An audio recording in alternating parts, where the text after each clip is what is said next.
In 2012, our community was blindsided by a betrayal so massive that it dropped us to our knees. The FBI raided City Hall. I'll never forget that day. And arrested our comptroller, Rita Crunwell, for embezzling more than $54 million from the city of Dixon. Rita, by all means, was the administrator and the manager and wrote all the checks, and she cashed them too. And how do you lead the very institution that has lost all credibility? How do you get people to believe in something that has failed them so completely?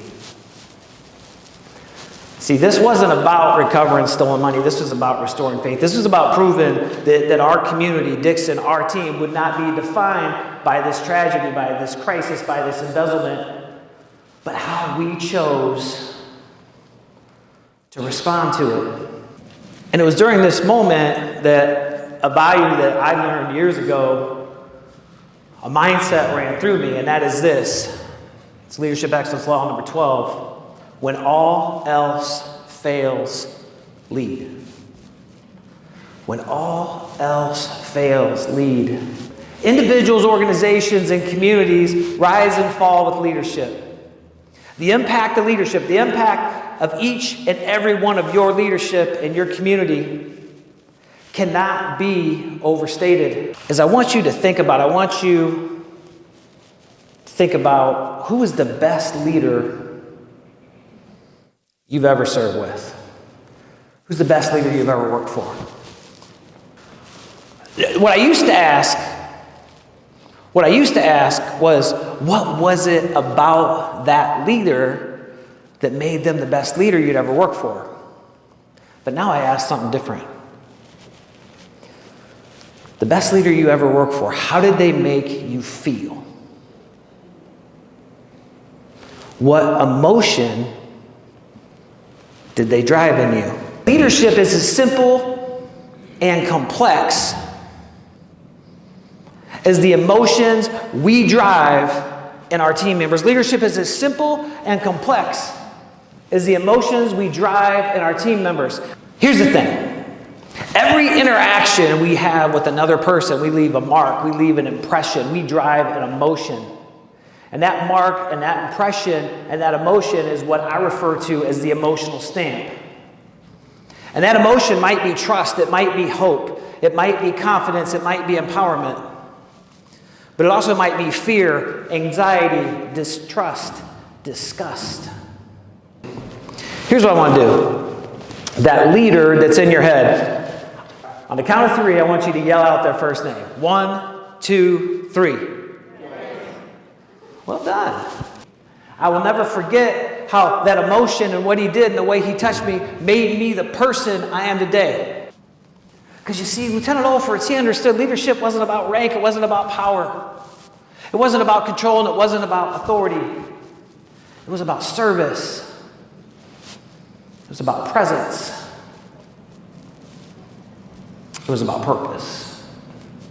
Think about this. Lieutenant Olforts was a leader who always stood beside you, never above you. Instead of always trying to catch people doing things wrong, he was always looking how to hold you capable, not accountable. Our vision, purpose, values, and culture. The ability for us to share an inspiring vision of the future is key.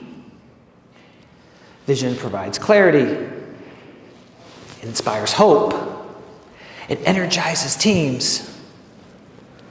Vision aligns people, unites efforts, and turns obstacles into opportunities. Vision isn't about sharing a vision for the future. Vision is about letting people know how they fit in that vision. Purpose is the foundation of every thriving community. Purpose is what transforms vision into action, moves people from compliance to commitment. It's what keeps us moving forward, even when the obstacles seem insurmountable. But when we grounded our efforts in shared purpose, it changed everything. People didn't just participate, they took ownership. Purpose created urgency, it created unity, it created pride. See, that's the power of purpose.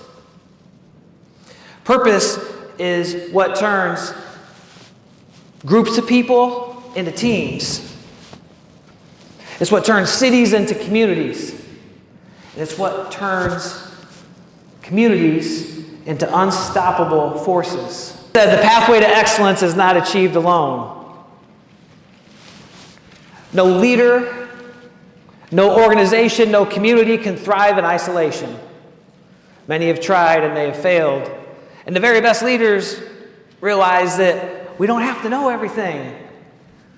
We don't have to have all the answers. We don't have to always be right. We understand that we don't have to take on challenges alone. The very best leaders recognize that the pathway to excellence is paved through creating great teams, championship teams. But I'm here to tell you, it's not enough to just get them on the bus and get the wheels turning and hope everybody gets along at the next city council meeting. Because the right person on the bus in the wrong seat can appear as a dim light bulb. You know the type.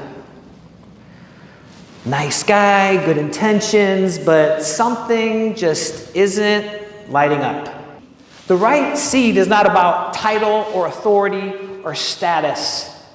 It's about alignment with our vision, with our purpose, with our mission, with our goals, and making sure we have the right strengths, skills, and experience and mindset.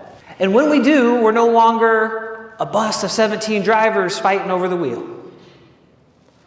We are a highly coordinated championship team ready to face and take on any challenge.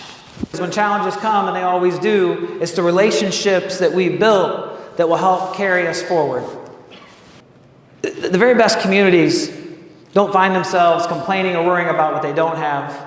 They take what they do have, they leverage that, and that's where greatness begins. Is don't underestimate the power of what you already have. That is where greatness begins. I believe this to my core. There is no place we can make a greater impact than in our local community. Think about that. We don't lead from Capitol Hill to corporate high-rise. We lead right from where people live, work, play, raise families, and dream of the future. So here's my 3 challenges to you. Guard the embers. Never lose sight of the purpose that drew you to serve. Feed the fire. Empower your people. Recognize your people. Recognize your volunteers. Invite them around the fire to share the warmth of shared success. And light the sky. Build a vision so inspiring that your people, your community can't help but gather around. Because when you do, you don't just lead or manage the main street or a community, you transform it. On behalf of your teams, on behalf of your communities, never be satisfied with doing a good job. Always do a great job and always be committed to excellence. Thank you so much. Thank you. Thank you.